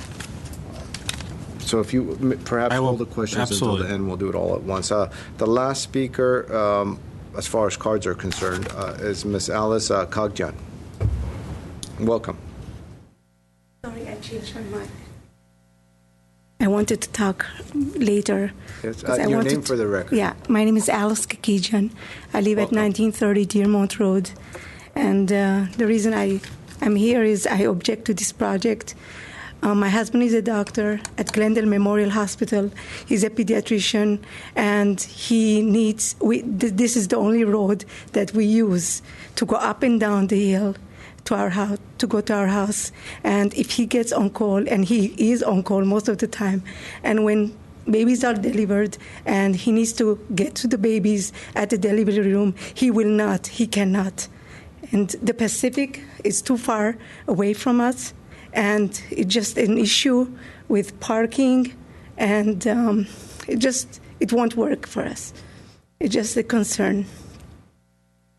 Another thing is he has hypertension, and as far as the health issues, I am really concerned that sometimes he has, blood pressure goes up, and there's a issue of the ambulance getting to our house, and it's just a main concern for me. I go up and down that street 5 times in a day, and how am I going to do with all this construction? And it's just a safety issue. I object to this issue, to this house being built. I've been living on that hill for 20 years, 20 years this year, and it's not going to work for us. I have 2 older kids that go to college. One is at USC, one is at Cal State LA. They drive up and down the hill. I don't know. I'm just going to be concerned about them. It's not going to work. I'm sorry. Thank you. All right. Thank you so much. Okay. Mr. Chair, can I say something? This is to the public as well.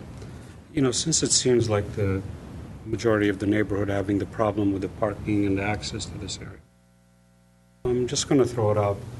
Has there been any attempt for you to talk to traffic department? Because, as William mentioned, it's not under our preview. Even if that doesn't, maybe get you anywhere, maybe try to reach to city council. Maybe they can direct something for maybe that one side of the street, no parking. It's done in a lot of hillsides. Because, I want to, be clear that, although we're reviewing the design, but traffic really and parking is totally not under our preview. And I know your feelings about this issue, but I think you should really reach out to traffic department and city council. Okay. Thank you. Thank you. You asking us a question to respond? Or No, I'm just. It's a rhetorical kind of a throwing question. a statement for you, a suggestion for you. Mr. Simone, No. we have to. Thank you, Mr. Marty. Is there any other speaker in the audience that would like to speak? Come on up, state your name for the record, and then fill out a card afterwards, sir. Adam Perfect Gaspar- timing. Adam Gasparian, 1818 Cielito. I've lived Just up there fill out for- one of these cards afterwards. Glad. I'll do that after. Thanks. I've been up there for 29 years, and, I have absolutely no problem with the house. It looks nice. I don't even know the people that are doing it. My only concern, just like everybody else, is, and when you said about calling the city, for 29 years, we've not needed to call anybody. You go up and down that hill. It's dangerous. I have 2 young sons. They drive just like everybody else's. The only thing you gentlemen need to be considering yourselves here is the safety of everybody that lives up there. I know one family wants a house, but and because that one family, you're endangering a lot of other families and inconveniencing them. You're coming back from work, 5 o'clock, 6 o'clock, you want to get home. There are no cars up and down on Cielito. It's easy to drive. But when you're going up there and you see a 25-year-old kid flying down the street, he's already crossed the lines right at your side. At least 20, 30 different times in the last 3, 4 years, I've had to stop so you can go by me. Or else if I was going my same speed, head-on collision. And we've had several houses built in that area. Not on Cielito, but further up where it's even flatter. There's maybe between 10 to 15 cars that come and park there because their workers are going to be working on the apartment, on the house that they're building. Each guy, there's usually one person per car, and there's 10, 15 cars parked, and they're there 9, 10 hours building the house. That's their job. And when you park on that street, 1 or 2 cars, it's going to be tough, let alone 5, 6, 7 cars with trucks. So you need to see if there's an accident, fatality, something happens, basically it's in your hands because you guys are going to approve this or not approve it. It's a house, fine, stuck to a hill. If you drive up there, when my friends come up there and they look at that, they're going to be the house there. They have to dig 20 feet back to even have a driveway there. For the life of me, when I saw the pillars, I was thinking, who on earth would even think about doing this? Then I started giving it some thought. Okay, fine, they might get it done, but the safety of everybody, and that's my biggest concern. God forbid something happens to one of my family members, I'm not going to be very happy about the decision that was made here. And I'm sure you have kids. You feel the same way. So. Thank you for your comments. So now is there anybody else in the audience that would like to speak? If you've already spoken, you can't speak again. But Is there anybody else new that would like to speak? Okay. So with that, the applicant, architect, design group has an opportunity for rebuttal. Who would like to speak from your group? Or he can start. For the record, this is George Bogosian, the civil engineer. I heard very carefully all the concerns that the speakers had against this project. What I noted mostly is construction is a concern, the setback, and the parking. So I like to address all these three items. Construction. Once the construction begins, before we get the permit to construct this, to start the construction of this structure, the engineering department and building and safety will give us complete requirements of how we have to proceed with the construction. That means a bond is also issued. There will be a flagman who will be addressing the traffic. So this is not something that usually the public works and the building and safety will take care of this very thoroughly with no problem. The next item was the setback issue that they mentioned and misrepresented, actually, saying 15-foot setback. It is, the minimum is 20 feet. You can measure the setback of the building is 25 feet. But the garage, the lowest point, is 20 feet. And 22 feet is the other side. Therefore, what you're looking at it, you can park 2 cars on your in front of the garage and 2 cars inside of the garage. Therefore, this structure will sustain 4 parking for that owner. Therefore, there is no need of parking in the street. Only the guest parking will be an issue. But any home, anyone, there is definitely the street being 30 foot in width.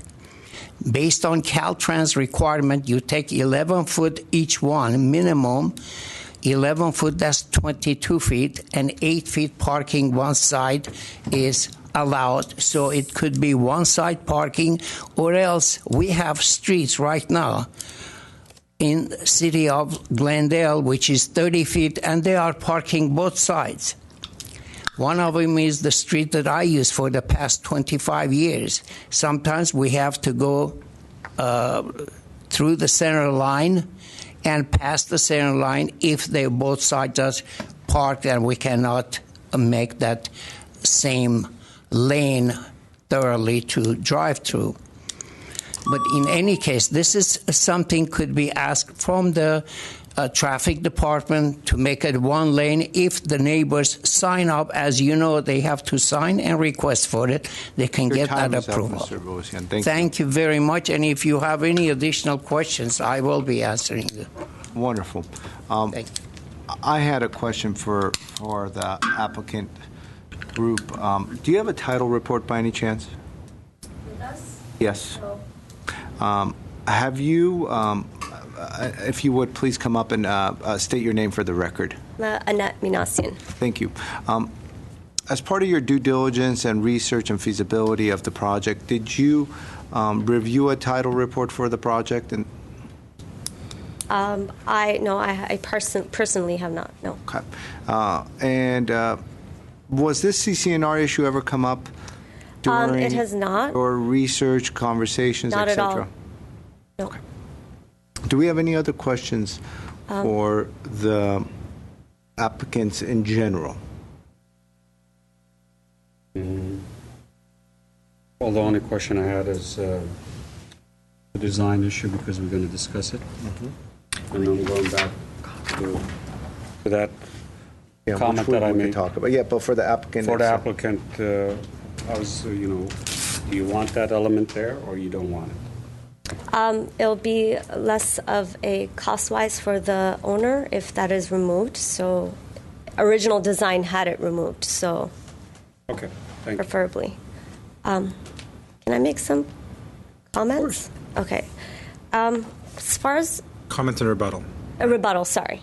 As far as the CCNR, I think that's if I'm not mistaken, it's a civil matter more than it is for the board and the design of the home, which is the concern of most of the neighbors.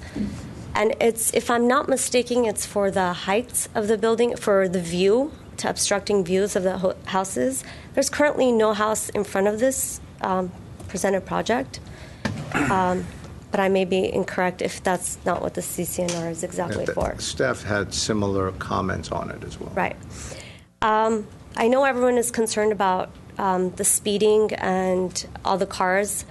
Having a house there now, there is no house there now, and currently they do have that issue with people speeding and crossing lines and stuff like that. Maybe something with engineering about presenting speed bumps would help the situation for the current problem. I don't know. It's just a suggestion.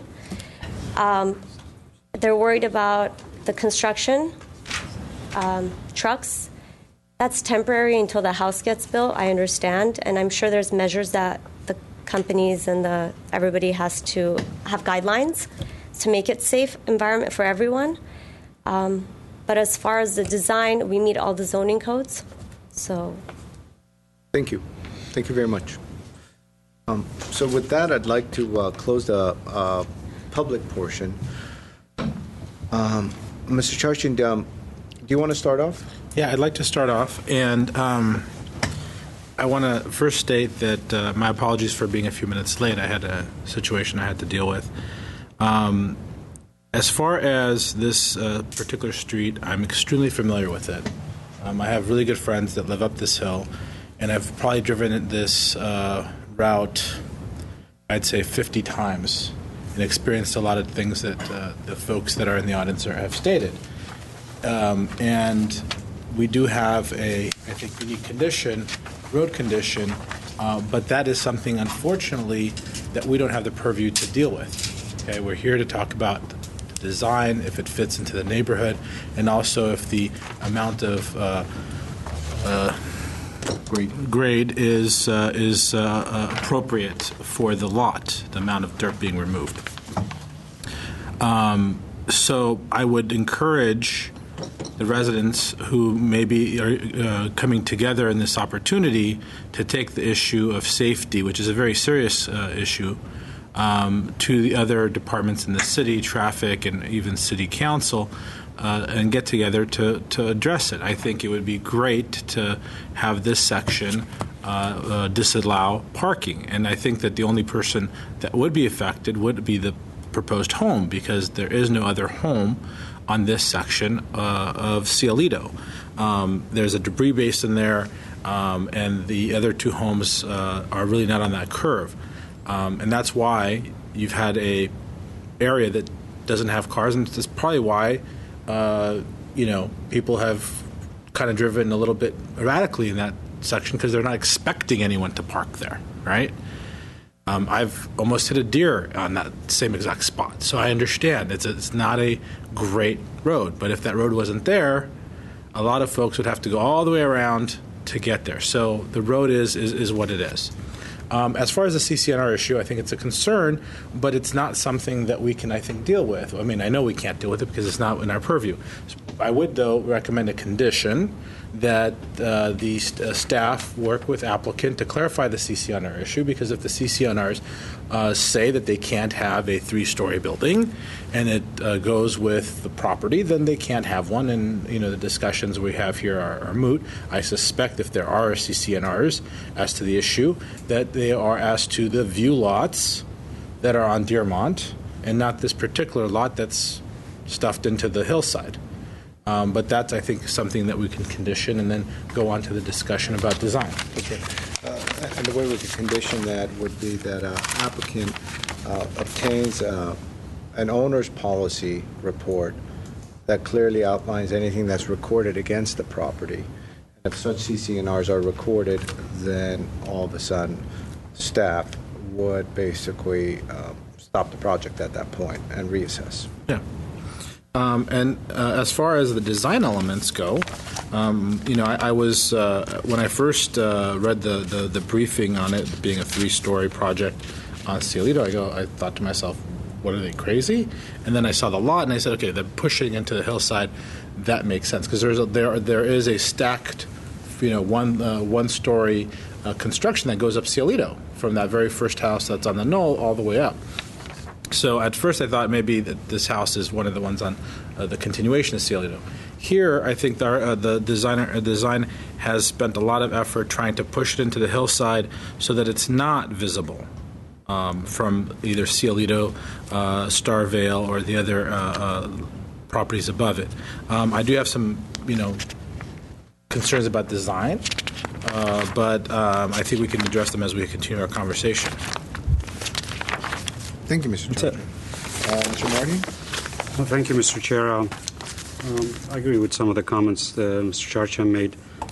Going back to the CCNRs, we've run into this several times, I think, since I've been sitting on this board. On Oakmont a few times, and I may have in this area too. Most of the CCNRs, when these lots were developed, they were valid for a certain period of time, and they were about views and number of stories. And those are all expired, to my knowledge, unless staff does the research on it. And I don't think it's fair to the applicant to tell them, at this point, CCNRs should be enforced when we have nothing in front of us. And as far as traffic, again, I feel the pain and the agony of the neighbors, but again, it's not under our preview. And as we suggested earlier, or Mr. Charchan also mentioned it, maybe it should be taken up with another department and so forth. But I'm going to go back to the design. I think the applicant has done a wonderful job treating this hill. And one of the things that I really compliment the applicant is the way this proportion of the massing is done. I think staff alludes to that too as well. You don't see a 3-story condition anywhere in this house. It's basically stacked 2-story volumes. And I think that's why we're achieving this mass and scale, the appropriate mass and scale. The detailing, the quality of the materials are to a high standard. And I just wish that the architect designer follows up on it so we can see whatever is presented in front of us. And one thing I may add is any deviations should be too minimal at staff level, given the style and the detailing on this. Overall, I think, again, the mass and scale is appropriate. Now, one speaker mentioned that these homes in that area are mid-century and so forth. Again, our board is not under we cannot dictate what style an applicant should choose.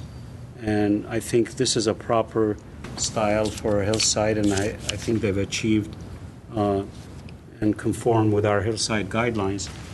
And with that, I'll support the project as conditioned. Thank you. Balian. I'm going to concur with my colleagues on the parking and the traffic issues. Those have to be addressed probably by the traffic engineering department. And in terms of the CCNRs, also staff will leave it at staff level, and we'll add a condition that the applicant needs to do the due diligence in regards to those. In terms of design, I mean, it's one of the speakers mentioned about the issue of the setback and how they're close, and then other speakers spoke about grading. And I just want to mention that the reason that the setback is reduced and the house is so close to the property line is to reduce grading and reduce construction time and get this house built quickly. So in terms of design, I believe that this is appropriate.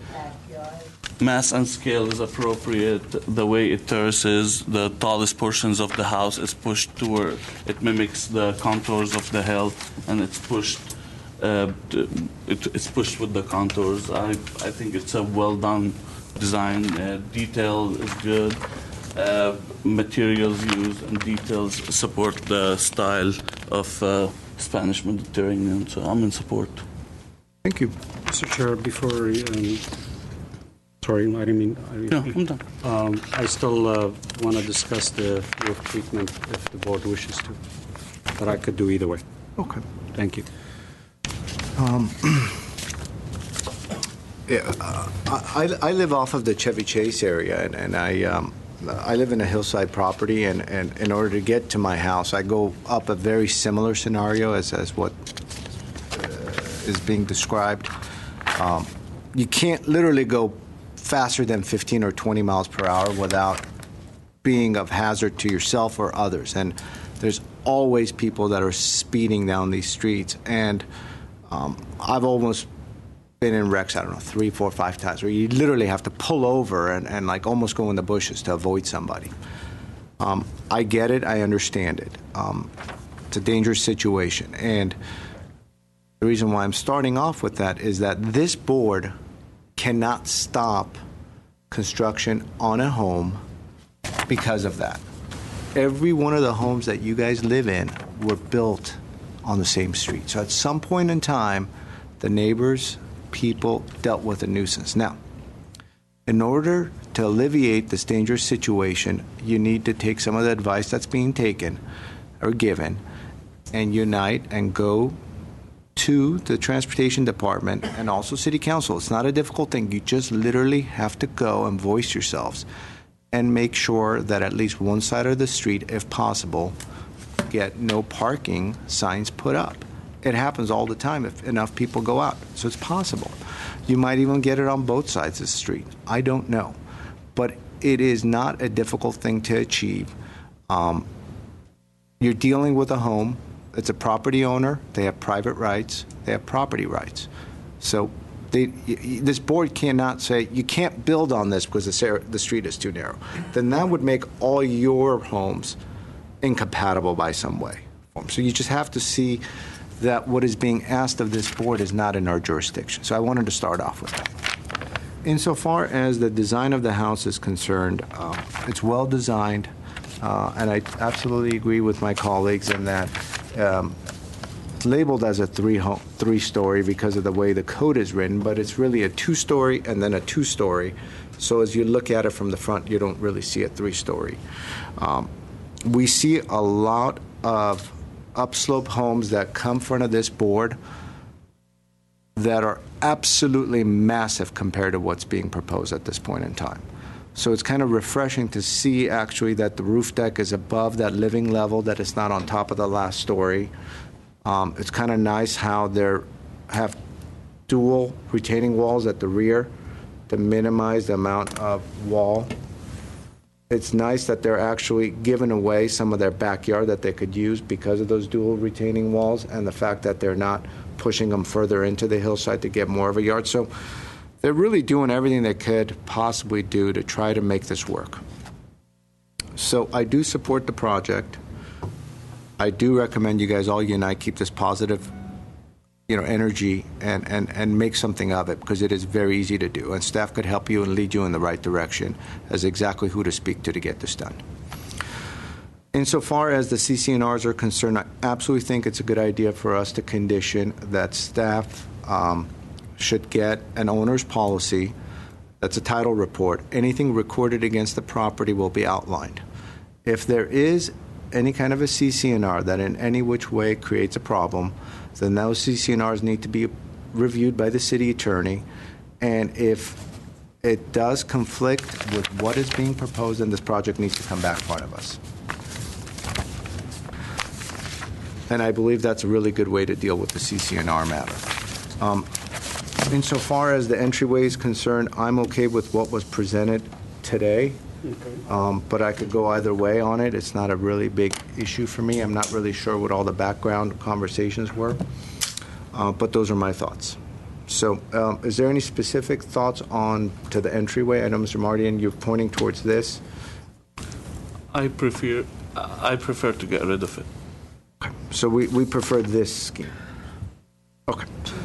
Yeah, just in terms of the staff review here, it's not my memory that we specifically asked for a roof there.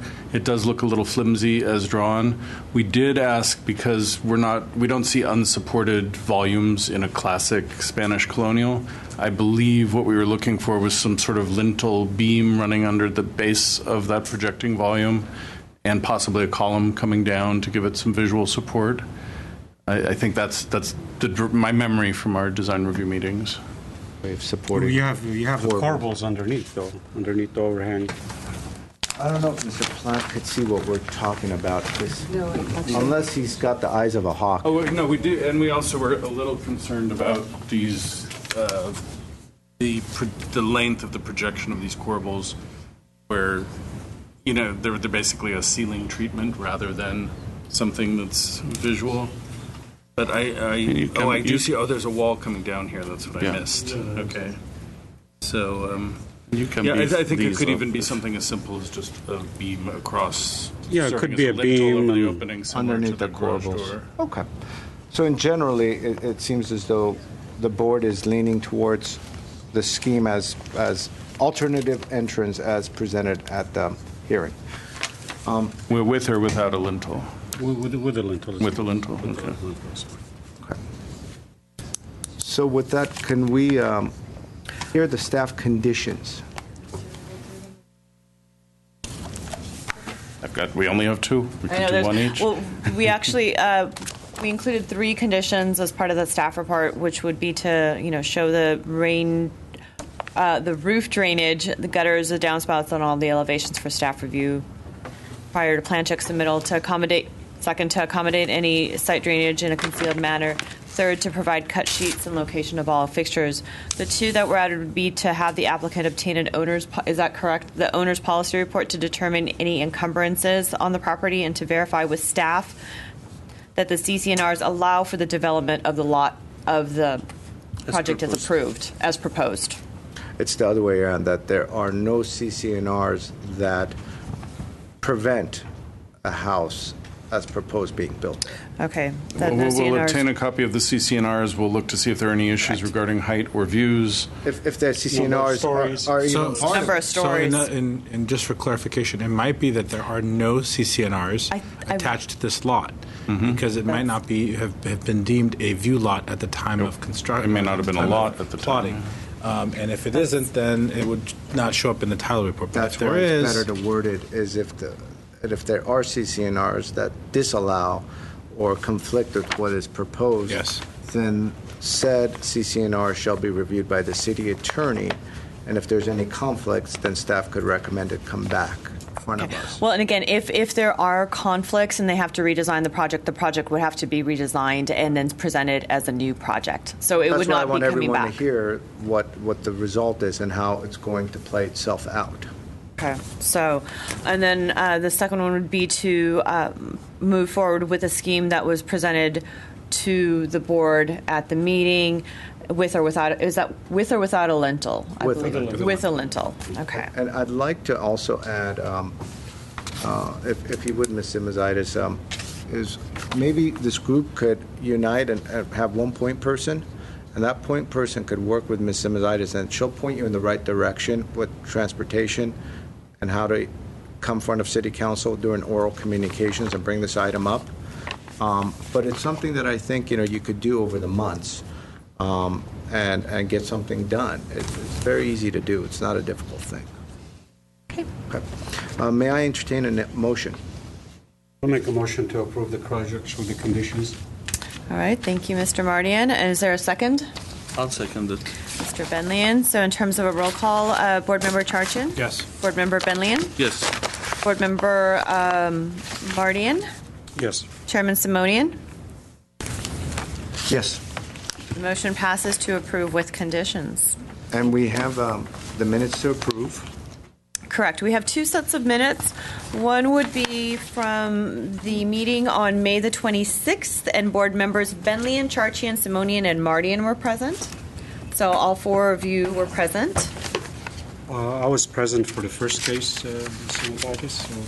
I'll make a motion to approve the minutes. Okay, and I'll second it.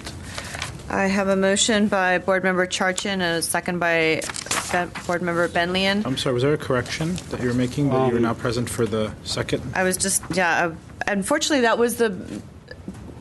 was not there at this particular meeting. This was run by Brad Collins, so if there is a correction, I would need to. Thank you.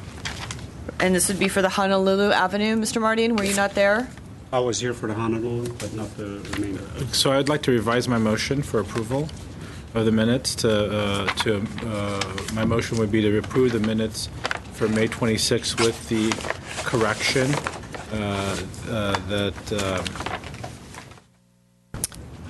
with the correction. Board stated. member Mardian. Yes. Was present for the first and not for. And let me verify that actually.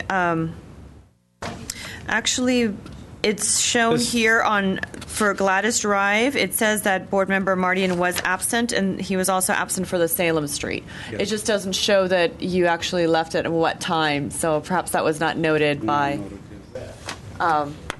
It is. It's Mr. Mardian recused himself at 6:15. Pardon? It is noted. Oh, it does. It does say Mr. Mardian recused himself at 6:15. So it is correct. Yeah, motion to approve with no changes. Okay, so motion by board member Charchian, and then is still second by board member Benlian. Yes. And I'd like to remind the audience. For the record, Mr. Malakian has joined the board, and if you would, members of the audience, please continue to have your discussions outside. The board is still continuing with our hearing. No, we're continuing our business. Yes, thank you. So, is this for May 26th? This is for. That's what we're discussing. Okay, I'm sorry. There's a little discrepancy on the roll call at the top. It says Malakian, but on the design review roll calls in the back, both Mardian and myself were absent. So. We had just discussed that board member Mardian recused himself, had to leave So actually is it at an abstain? 6:15. Okay, so it would be, okay. I don't know how you would want to do it. So it was, I see what you're saying. So you were absent from the entire meeting, and then board member Mardian recused himself at 6:15. So that's why I just noticed that. So. I'll catch up, but I'm going to go to the bathroom. Okay. All right. So. Good to know. So in terms of a roll call, board member Charchian. Yes. Board member Benlian. Yes. Board member Mardian. Yes. And Chairman Simonian. Yes. Pass to approve the minutes of May 26, 2016. And then also we have the minutes from June 9th, 2016. And all board members were present except for Mr. Mardian. So. And these items were taken out of order. So. Not seeing any questions or comments. Motion to approve minutes. Thank you, Mr. Charchian. Is there a second? Second. And a second by board member Benlian. Board member Malikian? Abstain. Was I here? For the minutes? Yes. Sorry. For June 6th. I mean, June we're 9th. June You were 6th. here. Okay, yes. So, so that was a yes. I just woke up, so. Board member Charchian? Yes. Board member Benlian? Yes. And Chairman Simonian? Yes. The motion passes to approve the minutes 4-0. Is there a motion to adjourn at 7:15? To adjourn. Thank you. All in favor?